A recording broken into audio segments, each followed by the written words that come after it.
Hello students, welcome to our channel Sadhika Education Class 8. Students, आज chapter 14 factorisation से related मैं एक test paper आपके लिए लेकर आई हूँ। ये टेस्ट पेपर पूरा लेसन के ऊपर बेस्ड है। 4 एक्सरसाइजेस हैं इस लेसन में, तो चारों एक्सरसाइजेस के ऊपर ये बेस्ड है, एक पर्टिकुलर एक्सरसाइज के ऊपर नहीं है। ये टेस्ट सीरीज का पार्ट 4 है। इससे पहले 3 पार्ट्स मैंने और अपलोड करे हुए हैं। अगर आपने वो नहीं देखे हैं तो उनको भी जाकर ज़रूर देख लेना। तो जो पूरा ये लेसन है, इसके ऊपर ये सारा क्वेश्चन पेपर है पूरा का पूरा। जो फर्स्ट क्वेश्चन है that is multiple choice based question.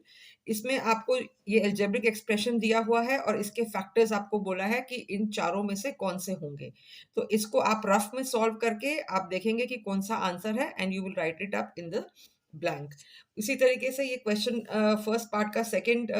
First question का सेकंड पार्ट है कि आपको कॉमन फैक्टर निकालना है इन दोनों एक्सप्रेशन में से, 3ab और 2cd से। अगर कुछ भी कॉमन नहीं होता है तो 1 तो होता ही है, ये हमें पता है। तो इसमें से आपने ये देखना है कि कौन सा कॉमन फैक्टर है। और थर्ड जो सेकंड क्वेश्चन है, इसके भी मैंने आपको 2 पार्ट्स दिए हैं। इसमें आपको कॉमन फैक्टर निकालना है। फर्स्ट पार्ट में आपने इन वेरिएबल्स में देखना है कि कौन सी वेरिएबल जो है वो तीनों टर्म्स में है। तो अकॉर्डिंगली आपने आंसर लिखना है। इस क्वेश्चन पेपर के साथ मैं आपको आंसर की भी दूंगी कि आप अपने आंसर्स भी मैच कर पाएंगे कि जो आप सॉल्व करके आंसर निकाल रहे हो वो ठीक है या नहीं है। इसी तरीके से ये सेकंड पार्ट है कि इसमें आपने ये बताना है कि इन तीनों में से कॉमन फैक्टर क्या होगा। तो कॉमन फैक्टर सिर्फ वेरिएबल ही नहीं होगा, जो न्यूमेरिक वैल्यू है उसमें से भी आपको निकालना है। अगर कुछ नहीं निकलता है तो इट्स ओके, अगर निकल सकता है तो आप निकालेंगे। क्वेश्चन नंबर 3 में आपको डिवीजन करनी है। डिवीजन में आपको मैंने पहले सिंपल दिया है कि एक मोनोमियल को मोनोमियल के साथ डिवाइड करना है, या आपकी एक्सरसाइज जो 14.3 है उसके ऊपर बेस्ड है। दोनों में माइनस का साइन है तो इसका आप ध्यान रखोगे। जब दोनों में माइनस होता है तो कट जाता है, और अगर एक में रहता है तो फिर वो आंसर में भी माइनस का साइन कैरी फॉरवर्ड रहता है। तो ये आप ध्यान रखेंगे। फर्स्ट क्वेश्चन में भी दोनों वेरिएबल्स में दोनों जो एक्सप्रेशंस है दोनों में माइनस है तो कैंसिल होगा, इस बात का ध्यान रख लेना। यहाँ पर भी जो है जो डिवाइजर है उसमें माइनस है, इसका आपने ध्यान रखना है। और जो थर्ड पार्ट है यहाँ पर ये बिल्कुल सिंपल है, तो इसको भी आप डिवाइड करके देखेंगे और फिर क्लियरली आंसर लिखेंगे। ये तो बहुत सिंपल वाली डिवीजन थी जो आपकी 14.3 के जो क्वेश्चन नंबर 1 एंड 2 हैं उनके ऊपर मैंने आपको ये बेस्ड क्वेश्चन पेपर दिया है। अब जो क्वेश्चन नंबर 4 है that is the main thing, जो आपका पूरा ये लेसन इसके ऊपर बेस्ड है कि फैक्टराइज करना है आपने। तो फैक्टराइज करने के लिए आपने जो है 3 मेन मेथड सीखे हैं। सबसे पहला है कि कॉमन फैक्टर निकाल के फैक्टराइज करना। तो आप खुद से अब यहाँ देखोगे कि कॉमन फैक्टर वाला मेथड आप करके क्वेश्चन को सॉल्व करोगे, या आप रीग्रुपिंग करके करोगे। और तीसरा है आपका कि आपने आइडेंटिटीज यूज करनी है।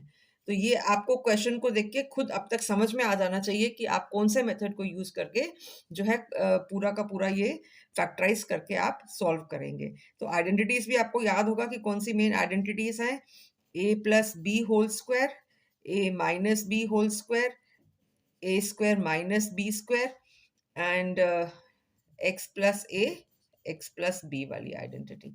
तो ये 4 मेन आइडेंटिटीज थी जो आपने करी थी। तो इनको यूज करते हुए आपने देखना है कि कौन सा क्वेश्चन आप सॉल्व कर सकते हैं। सारे क्वेश्चन इस आइडेंटिटी के ऊपर नहीं है, इनमें से कोई भी कोई भी मेथड आप यूज करके इन 10 क्वेश्चंस को सॉल्व करेंगे। वीडियो को पॉज करके क्वेश्चंस को जरूर नोट डाउन कर लेना।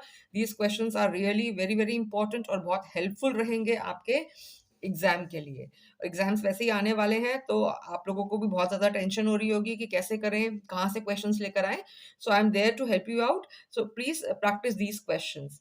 उसके बाद क्वेश्चन नंबर 5 जो है उसमें जो है फैक्टराइज भी करना है और आपने डिवाइड भी करना है।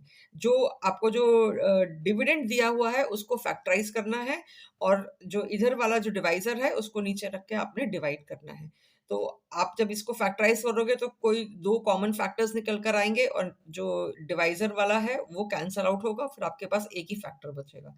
That will be the answer. तो ये भी आपने 14.3 एक्सरसाइज में इस तरीके के क्वेश्चंस करे हैं। तो इनको भी आप नोट डाउन कर लो या स्क्रीनशॉट ले लो, जैसे भी आपको कंफर्टेबल है। तो दीज आर द 4 क्वेश्चंस, और उसके बाद आगे भी है इसके 9 पार्ट्स हैं इसके, 4 पार्ट्स जो हैं वो यहाँ तक हैं क्वेश्चन नंबर 5 के, और क्वेश्चन नंबर 5 का ही 5th टू 9th पार्ट ये है। उसके बाद आंसर्स हैं, मल्टीपल चॉइस के 2 पार्ट्स थे, तो मैंने आपको दोनों के दे दिए। इसके ये 2 पार्ट्स हैं 1 एंड 2, तो इनके दोनों के आंसर्स मैंने आपको दे दिए। क्वेश्चन नंबर 2 के भी 2 पार्ट्स थे, तो दोनों के मैंने आपको आंसर्स दे दिए, 2 पार्ट्स थे।